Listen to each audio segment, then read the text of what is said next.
मान लो आज जुमा है, मस्जिद भर गई है,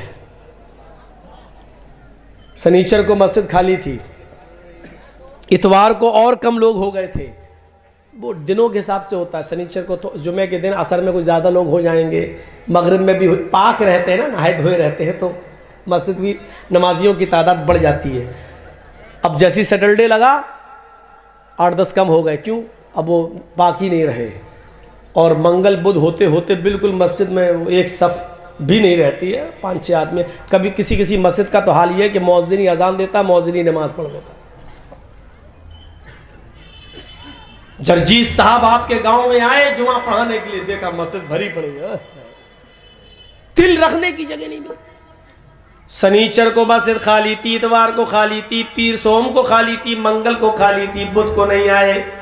जुमेरात के दिन भी हमने हटिया की बाजार का, मस्जिद में नहीं दिखाई दिए। जुमे में पहली सफ में बैठे हैं, पहली सफ में 11 बजे आके बैठ गए। सऊदी अरब का रुमाल भी डाल लिया, जन्नतुल फिरदौस भी लगा ली,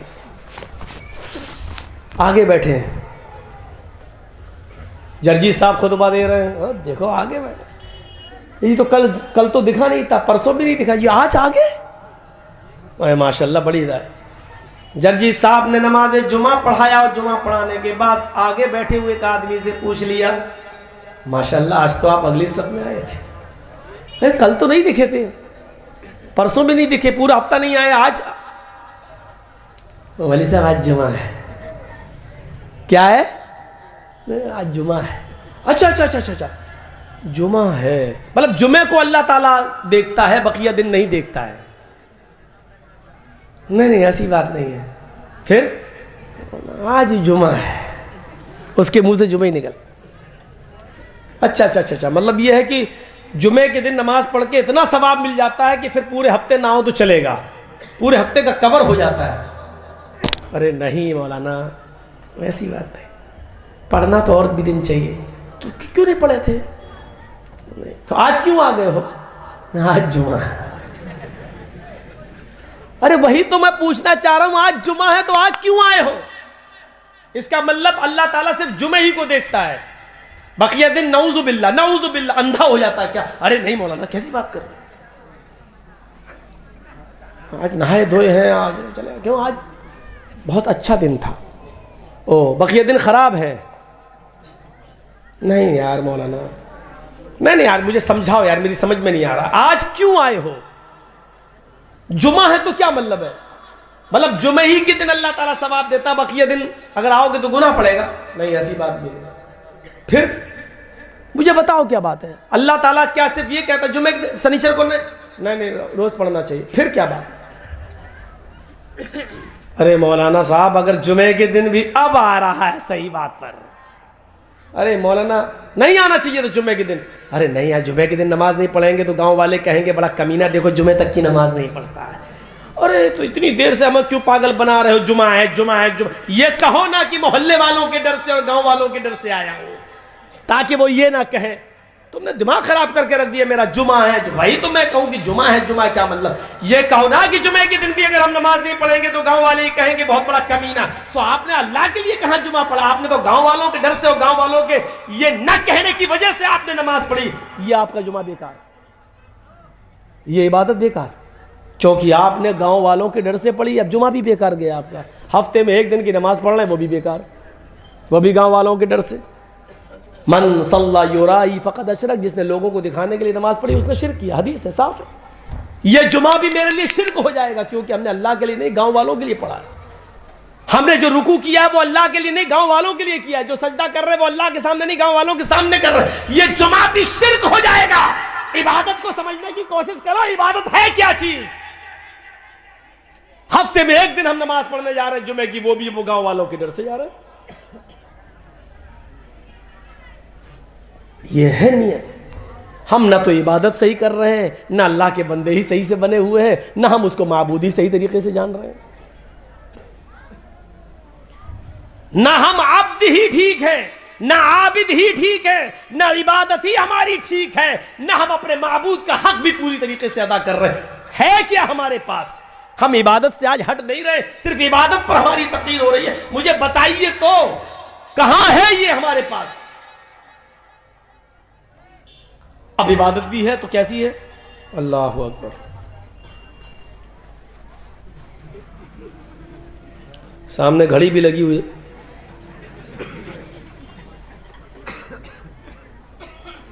ऐसे भी हो रही है।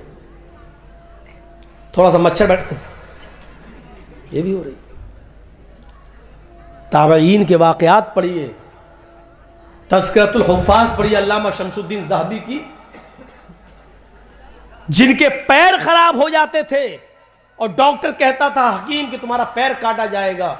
उस जमाने में इंजेक्शन नहीं थे सुन करने के, बेहोश करने के, तो वो ताबईन हजरात हमारे बुजुर्ग वो ये कह दिया करते थे कि जब मैं नमाज पढ़ने लगूं तो मेरा पैर काट देना, क्योंकि नमाज में मेरा दिमाग अल्लाह की तरफ इतना लग जाता है कि फिर मैं ऐसा मुनहमिक हो जाऊंगा कि पैर काटने की तकलीफ हमें नहीं होगी। एक वो नमाज थी हमारी, एक मच्छर काटता तो हम यहाँ चले जाते, दाढ़ी खुजा रहे हैं, घड़ी देख रहे हैं।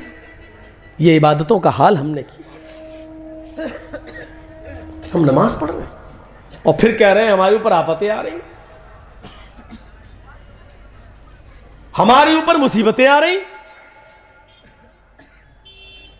जो मैं सर बसजदा हुआ जमीन पर तो आसमां से आने लगी ये निदा।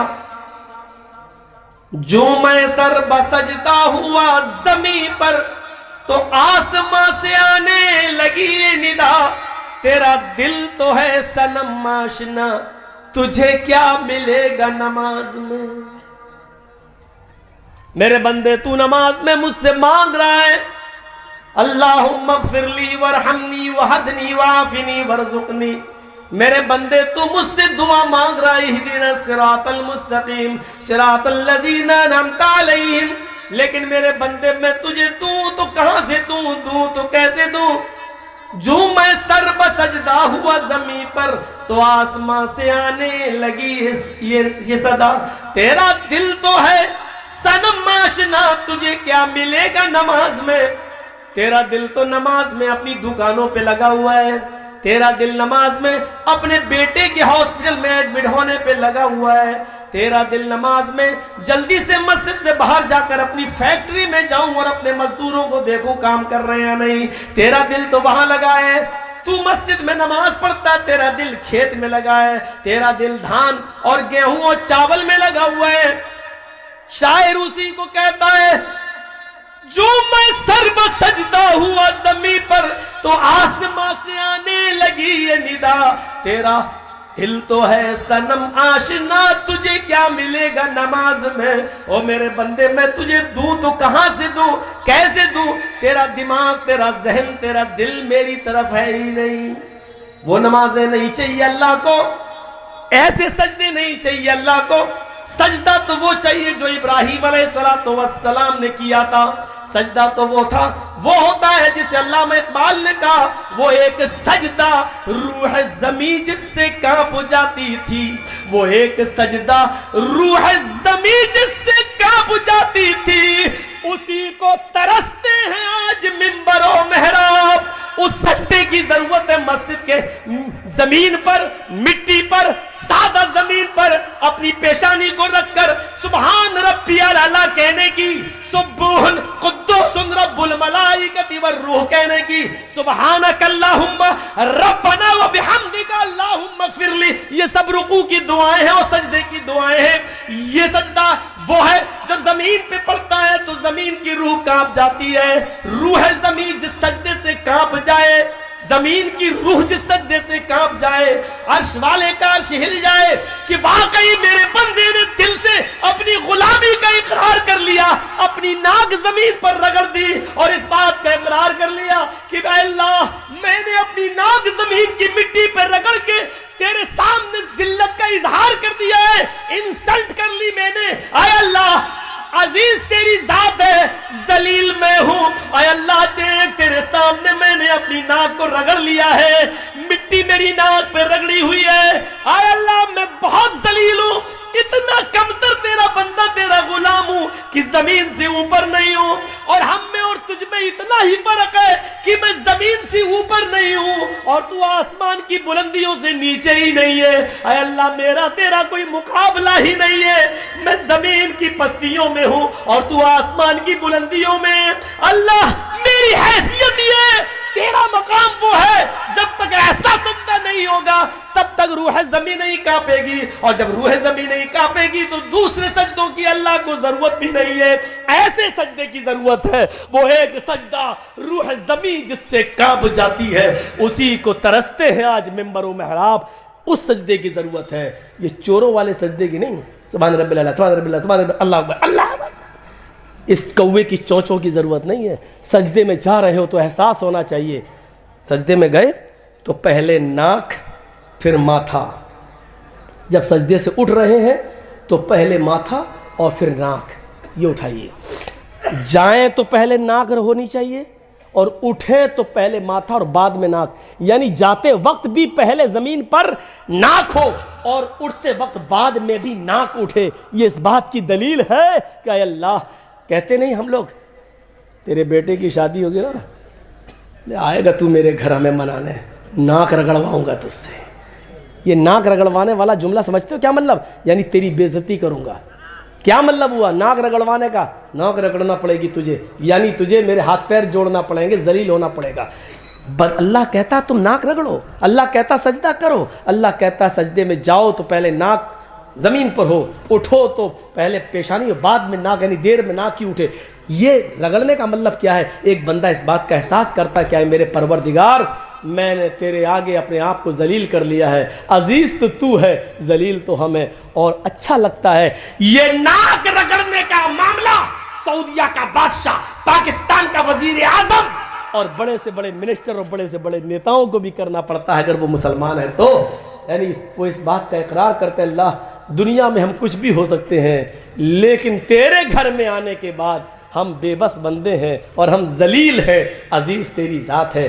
फिर अल्लाह का वादा है, मेरे बंदो, जितना तुम मेरे सामने जलील बनोगे, जितना अपने आप को मेरे सामने झुकाओगे और गिराओगे, हम लोगों की नज़रों में तुम्हें उतना ही बाइज्जत बना देंगे, हम लोगों की नज़र में तुम्हें उतना ही प्यारा बना देंगे। और देख लो, आज जो सबसे ज़्यादा नमाजी है, सबसे बड़ा तहज्जुद गुजार है, जो सबसे ज़्यादा इबादत करता है, आज हम में से कितने लोग उसकी इज्जत करते हैं, उसको अपने घरों में बुलाते हैं, दावत देते हैं, उसकी इज्जत करते हैं और उसको मेरे भाइयों अपने बिस्तरों पे बिठाते हैं और उसकी खातिरी करते हैं और जोड़ते हैं कि बड़ा नेक है, इबादत गुजार बंदा है, हम उसकी इज्जत करते हैं। यहाँ तक कि बहुत से काफिरों की औरतें मस्जिद के बाहर खड़ी हो जाती हैं और मस्जिद से नमाज पढ़ने वालों के लिए खड़ी रहती हैं। जब वो निकलते हैं तो अपने छोटे छोटे बच्चों के ऊपर वो दम करवाती हैं, पानी भी लिए खड़ी रहती हैं, वो पानी के ऊपर भी दम करवाती है, हालांकि नहीं करवाना चाहिए। हाँ, बच्चों पर दम किया जा सकता है। मेरे प्यारे साथियों, गौर कीजिए, हम अल्लाह के सामने जलील हो के आ रहे हैं, लेकिन अल्लाह ने लोगों के सामने मुझे अजीज कर दिया है, लोगों के सामने मुझे प्यारा बना दिया है, लोगों के लिए हमें बाइज्जत बना दिया है, लोगों की नजरों में उसने हमें बावकार कर दिया, बाइज्जत बना दिया है। हम अल्लाह के सामने जलील होना सीखें तो अल्लाह हमें लोगों की नजरों में बावकार कर देगा, मुकर्रब बना देगा। तो ये होना चाहिए हमारा और आपका। और इबादत कैसी होगी? नबी अकरम ने फरमाया, सुनन तिरमिजी की रिवायत है, सुनिए, 2-3 चीजें हैं, याद रखिएगा। इत्तकिल महारिम तकुन अअबदन नास। अल्लाह के नबी फरमाते हैं, चंद जुमले आज मैं बयान कर रहा हूं, कौन है जो इनको याद कर ले और दूसरों तक पहुंचा दे? अबू हुरैरा कहते हैं, अल्लाह के रसूल, आप मुझे बताइए कि वो जुमले क्या हैं, मैं उनको याद करके दूसरों तक पहुंचा दूंगा। अल्लाह के नबी ने कहा, बहुत अच्छा, सुनिए। अय अबू हुरैरा, पहली चीज लोगों में बता दो, इत्तकिल महारिम तकुन अअबदन नास। हराम चीजों से बच जाओ। इत्तकिल महारिम, हराम कामों से बचो, हराम चीजों से बचो। तकुन अबदन्नास, तो तुम सबसे बड़े इबादत गुजार बन जाओगे। अब दो इबादत से हटकर बात नहीं हो रही है। तकुन अबदन्नास, जितनी तुम हराम चीजों से बचोगे उतना ही बड़े तुम इबादत गुजार बन जाओगे। पता ये चला इबादत गुजार बनने के लिए हराम कामों को और हराम चीज़ों को छोड़ना ज़रूरी है। हम हराम रोज़ी भी खाएं और नमाज भी पढ़ें तो कबूल नहीं है। हाँ, सूद और ब्याज भी खाओ और नमाज भी पढ़ो, नहीं होगी। रिश्वत लो और नमाज भी पढ़ो, नहीं होगी। आप कोई तो काम करते ही होंगे। मान लीजिए मोबाइल संभाल रहे हैं, आपका मोबाइल, मैं जर्जीत साहब मोबाइल लेके पहुंचे आप दुकान पे, अच्छा ठीक है, देखो क्या खराबी है। आप जानते हैं 100 रुपये में ठीक हो सकता है, सही है, लेकिन आप उसको कह रहे हैं साहब इसकी ये ख़राब हो गई, इसकी ये ख़राब हो गई, 800 रुपये लगेंगे। टूटते टूटते मामला बनते बनाते 500 रुपये पे आके ठहर गया। लेकिन आपको मालूम है कि इसमें 100 ही रुपये की लागत लगना है, फिर भी 800 से 500 रुपये आ गए, तय हो गई, हम चले गए। आपने कहा बातचीत तो हुई, लेकिन आपने उसको ये कहा था कि इसमें ये खराब है, ये खराब है, ये खराब है, 800 लगेंगे, फिर 500 पे मामला कर गया। अब आपने उससे 500 रुपये ले लिए, ये भी आपके लिए हराम है। आप उसको साफ कहते 100 रुपए की चीज इसमें डलेगी, मैं अपनी मेहनत 50 रुपए लूंगा, 150 रुपए का आपका लागत है, 100 रुपए की चीज पड़ेगी, मेरी मेहनत 100 रुपए की, 200 रुपए लूंगा, 100 रुपए की चीज पड़ेगी, 200 रुपए मेरी मेहनत, हम 300 लेंगे। आप ये भी कह सकते हैं कि 100 रुपए की चीज पड़ेगी, मेरी मेहनत 900 रुपए, हम 1000 रुपए लेंगे। अगर आप साफ क्लियर करके कहेंगे तब आपके लिए जायज होगा, वरना नहीं। आपने कह दिया ये चीज पढ़ने में 800 रुपए खर्च हो जाएंगे, ये डलेंगे, यहाँ से लेके आना पड़ेगा, मालदा जाना पड़ेगा, कल कहाँ जाना पड़ेगा, आप बोलते कुछ भी है। आपके यहाँ जो बड़ा बाजार है किशनगंज जाना पड़ेगा, सिलीगुड़ी जाना पड़ेगा, आप कुछ भी बोल सकते हैं उसको, लेकिन साफ साफ कहिए कि इतना है, इतनी मेरी मेहनत है, इतना पैसा लूंगा, कराना कराओ, नहीं तो कहीं और जाओ। ये एक आदमी घोड़ा बेच रहा था और काजी शुरैह घोड़ा खरीद रहे थे। उन्होंने पूछा घोड़ा कितने का है? इन्होंने कहा, घोड़ा बेचने वाले ने 300 दिरहम का।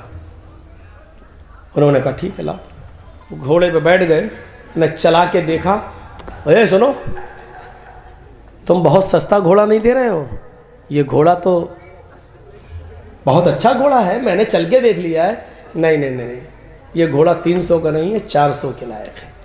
उसने कहा भाई मेरी तरफ से कीमत 300 दिरहम है, आपको अगर लगता है कि 400 का है तो आप जानिए, मैं 300 से ज़्यादा नहीं मांग रहा हूँ, आगे आपकी मर्जी। 400 दिरहम दे दिए। फिर बैठे घोड़ा पे और आगे बढ़े, थोड़ा सा देखा, फिर आए लौट गए, सुनो तुम्हारा घोड़ा 400 के लायक भी नहीं, बहुत ही अच्छा है, ये 500 दिरहम के लायक है, 100 और दे। उन्होंने वो कहा मेरी कीमत वही है 300 का। अच्छा, लेकिन आप अगर ज़्यादा देना चाहें तो आपकी मर्जी, 500 दे दी। वो बार बार घोड़े पे बैठते गए, बार बार बढ़ाते गए, और ये मामला बढ़ते बढ़ते 800 दिरहम तक पहुंच गया।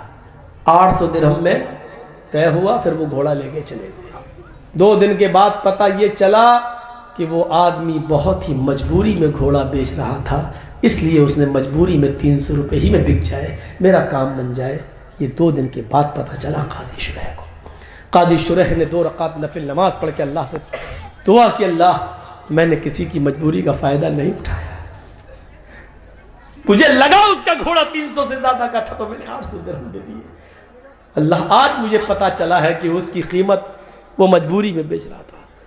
देख रहे हैं, मजबूरी का किसी का फ़ायदा मत उठाओ। इसकी बेटी की शादी होने वाली है, ये ज़मीन तो बेचेगा ही। आज 10 लाख की दे रहा है, रुको 8 की देगा। बेटी की शादी होने वाली है, अरे बेटी की शादी होने वाली है तो 10 की चीज़ तुम 11 में भी ले सकते थे यार। 1 लाख रुपया ये सोच के और बढ़ा सकते थे कि चलो उसकी बेटी का घर बस जाएगा, शादी कर देगा। लेकिन आपने उस लड़की के हाथ पीले होने के बजाय पहले ही ये सोच लिया कि 10 लाख की चीज़ हमें 8 लाख में मिल जाए, और भी कम में मिल सकती है, इंतज़ार करो। ये आज हमारा ईमान है, शर्म करो। हम अपने आप को मुसलमान समझते हैं और कहलाते हैं और कहते हैं, ये हमारा हाल है। हम कहाँ हैं, किस जगह पे खड़े हैं हम? अल मुस्लिम मन सलिम अल मुस्लिमून मिन लिसानी व यदी। मुसलमान तो वो है कि जिसकी जबान से और हाथ से दूसरे मुसलमान को तकलीफ ना हो। हमारी जबान से भी तकलीफ पहुंचती है, हमारे हाथ से भी तकलीफ पहुंच रही है, और हम मुसलमान हैं। हो देखो कलेजा कितना बड़ा। वो लड़की जो साबरमती नदी के ऊपर खड़ी है अहमदाबाद में और कह रही है अपने पति से कि मैं खुदकुशी करने जा रही हूं, और वो कह रहा है कि तुझे मरना हो तो मर, मरते वक्त वीडियो बना के और भेज देना। कलेजा देखो।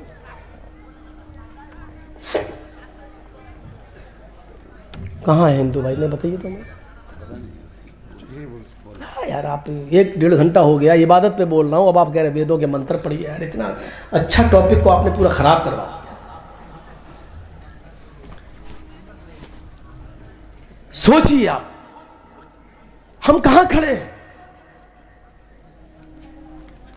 किसी को तकलीफ नहीं पहुंचनी चाहिए, न जबान से न हाथ से। ये इस्लाम है। नीयतें हमारी कहां हो क्या हो गई हैं। अभी हमने इबादत के बारे में बताया, ये नीयत हमारी। जुमे के दिन भी हम नमाज पढ़ने जा रहे हैं तो ये हाल है मेरा, नमाज पढ़ रहे हैं तो ये हाल है मेरा। पैर काट दिए जाते थे, पैर। इमाम शौकानी के बारे में आता है कि वो सजदे में जब जाते थे तो इतना रोते थे, अज़ाबे कब्र अज़ाबे जहन्नम से के डर से इतना रोते थे कि सजदे में आंखों के आंसुओं से जमीन में गड्ढे पड़ जाते थे, और उन गड्ढों में आंखों से गिरने वाले आंसू उस गड्ढे में भर जाते थे। यह इमाम शौकानी का हाल था। जरा गौर करें हमारी नमाजों का हाल क्या है। हम तो हंसते हुए जाते हैं, नमाज पढ़े हुए निकल गए, और रमजान का महीना भी आ रहा तो देखिएगा क्या हाल होगा। जैसे ही रोजा खोलेंगे, मस्जिद में नमाज पढ़ने जाएंगे, इमाम साहब ने अगर लंबी किरत कर दी तो गुस्सा आएगा। पढ़ दिया अगर अलिफ लाम मीम ज़ालिकल किताब, कमीना इतनी लंबी सूरत लेके बैठ गया क्यों? दिन भर तो इफ्तार किए बैठे हैं, अब लॉक लगी हुई है बीड़ी की, इफ्तार के फौरन बाद पीने को मिली नहीं है। अब मस्जिद के बाहर निकलेंगे, सब सूरह दुखान की तिलावत होगी, धुआं मुंह से निकलेगा। तो अब उन्होंने लंबी किरत कर दी तो ये कमीना ये इन्ना इतना नहीं पढ़ सकता था, कुल वल्लाह नहीं पढ़ सकता था। और इमाम साहब ने जैसी नमाज पढ़ा कि सलाम फेरा, हाँ बहुत बड़े मौलाना हो मालूम है, इतनी लंबी लंबी किरत करते हो, खा के आ रहा था मुंह से निकल रहा था बाहर, इतना लंबा सजदा, बाहर आए जो रोजा आया था यही चीज छुड़ाने के लिए दिन भर छोड़ने की कोशिश की और कामयाब हुआ, लेकिन इफ्तार के बाद नहीं छोड़ सका। क्या फायदा हुआ फिर रोजा रखने से? क्या? ये हमारी इबादतों का हाल है। नियत अच्छी और बुरी दोनों तरीके की होती है, लेकिन कभी कभी ऐसा होता है, एक बात सुन लीजिए, इबादत का दारो मदार भी नियत पर है। कभी कभी ऐसा होता है कि कोई काम आप गलत कर रहे हैं और करते जा रहे हैं, लेकिन आपकी नीयत गलत करने की नहीं थी और आप धोखे से करते चले जा रहे हैं, तो आपको सवाब मिलेगा इस पर। बुखारी शरीफ के अंदर एक वाक़या आया है, सुनिए, बड़ा दिलचस्प वाक़या है। एक आदमी ने अपने सदक़े के माल के 3 हिस्से किए, उसको तीनों हिस्सा सदका करना था। उसने सोचा कि आज कर देंगे, कल कर देंगे, परसों कर देंगे। अपना सदका 3 हिस्सों में बांटा, 3 हिस्से में, और कहा कि हम 3 रात में। और अल्लाह के नबी ने फरमाया कि सदका इस तरीके से करो कि दाहिने हाथ से दो तो बाएं हाथ को उसकी खबर ना हो। तो उसने सोचा कि तन्हाई में अकेले में देंगे ताकि किसी को पता ना चले। तो इसके लिए उसने रात का वक्त मुतय्यन किया कि आधी रात के बाद हम निकलेंगे ताकि किसी को पता ना चले और किसी गरीब आदमी की मदद करेंगे। देखो नियत कितनी अच्छी थी। आधी रात के बाद ये निकला एक पोडरी लेकर, और गरीब और मजबूर आदमी देख रहा है। एक आदमी पे नजर पड़ गई। अच्छा, पूछा है भाई इतनी रात में कहां जा रहे हो? इसने कहा तुम्हें मतलब? तुम्हें क्या मतलब? इसने कहा भाई इतनी रात में कोई आदमी जो निकलता है वो मजबूरी होता है। आपका हाल ये बता रहा है कि आप कोई मजबूर इंसान है। इस आदमी ने कहा कि हाँ बिल्कुल, जब तुम इतना जानते हो तो ये भी जानते हो कि मजबूर है, और मजबूर है तो फिर है, तो आप पूछ क्यों रहे हो? कहा नहीं, मेरे पास कुछ सदक़े का माल है, मैं किसी गरीब आदमी की मदद करना चाहता था, मजबूर आदमी की, इसलिए मैं ये थैली लेके निकला हूँ। उसने कहा अच्छा ठीक है, अगर आप करना चाहें तो कर दें, वाकई मेरे साथ मजबूरी है। उसने उठा के दे दिया। घर आया, बड़ा खुश था कि मैंने किसी मजबूर और बेबस आदमी की मदद कर दी। तहज्जुद की नमाज पढ़ता है, थोड़ी देर बिस्तर पे लेटता है, फजर की अजान की आवाज आती है, मस्जिद में नमाज पढ़ता है, नमाज पढ़ के आता है अपने घर, फिर कुरान की तिलावत करता है। सूरज निकल आता है। फजर के बाद इन लोगों की सोने की आदत नहीं थी, ये बाहर निकल गए कि चले कुछ कारोबार करें। बाजार में पहुंचता है यह आदमी तो क्या शोर सुनता है।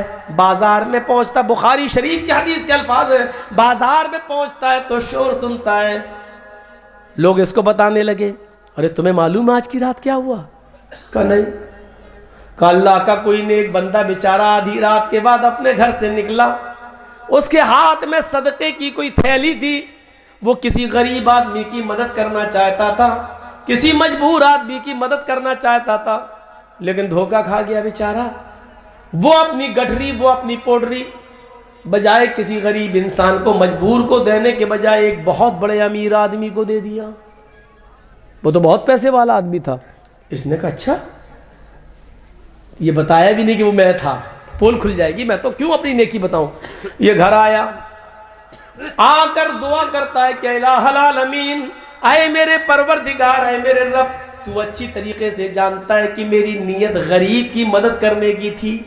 मेरी नीयत थी कि मैं किसी गरीब की मदद करूं, लेकिन मैं तो गरीबी की मदद करने के लिए निकला था, लेकिन अब धोखे से किसी अमीर को दे गया, जो गुनाह का काम है, क्योंकि सदका अमीर को जायज ही नहीं है। धोखे से मैं दे गया तो इसमें मेरी गिरफ्त न करना है अल्लाह, ये मेरी नीयत नहीं थी। चलिए आज दूसरी पोडरी दूंगा, अल्लाह आज मेरी मदद करना। दूसरे दिन आधी रात के बाद फिर निकलता है कि किसी गरीब की मदद करूं, कोशिश कर रहा है कि किसी गरीब को ढूंढूं। 1 किलोमीटर 2 किलोमीटर दूर चला जाता है, एक आदमी नजर आता है। इसने देखा, पूछा तुम कौन? उसने कहा भाई रात में कौन निकलता है? कहा क्या बात है, कुछ मजबूर नजर आ रहे हो? उसने कहा जी हाँ मैं मजबूर हूं। कहा क्या मजबूरी है? कहा मजबूरी क्या, मेरे बच्चे भूखे हैं, तरसते हैं खाने पीने के लिए, मैं रात के तारीखे में निकल रहा हूं, शायद कोई मुझे काम मिल जाए, मजदूरी मिल जाए, मेहनत मिल जाए, या अल्लाह का कोई बंदा मिल जाए जो मेरी मदद कर दे। इसने चुपके से उसके हाथ में थैली दे दी, लो किसी को बताना नहीं, जाओ चुपके जाओ। ये चला गया, घर आया, आज खुश था, आज तो यकीनन मैंने किसी गरीब की मदद की है, और वो इसलिए की है क्योंकि उसके बच्चे भूखे थे और वो रात में अपने बच्चों की भूख के लिए कुछ रोजी रोटी की तलाश में निकला था। फजर की नमाज पढ़ता है, मस्जिद जाता है, नमाज पढ़ के फिर घर